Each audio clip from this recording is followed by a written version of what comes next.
J'étais en train de lire ma Bible et je suis tombé sur ce passage de Hébreux 11, 30 à 34 qui m'a beaucoup fortifié.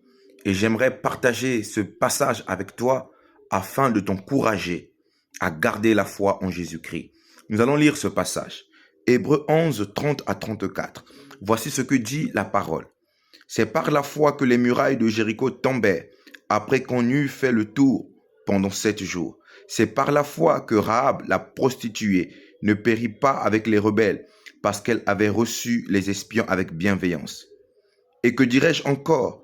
Car le temps me manquerait pour parler de Gédéon, de Barak, de Samson, de Jephthé, de David, de Samuel et des prophètes, qui par la foi vainquirent des royaumes, exercèrent la justice, obtinrent des promesses, fermèrent la gueule des lions, éteignirent la puissance du feu, échappèrent aux tranchants de l'épée, guérirent de leurs maladies, furent vaillants à la guerre, mirent en fuite des armées étrangères.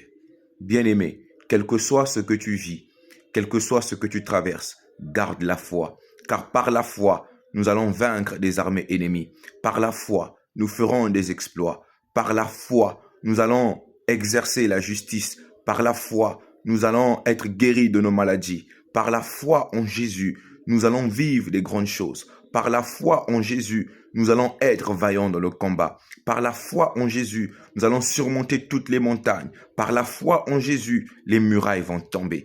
Alors, garde la foi, que rien ne te fasse perdre ta foi, car la foi en Jésus-Christ est ce bouclier qui nous permet d'éteindre tous les traits enflammés du malin. Que Dieu te bénisse.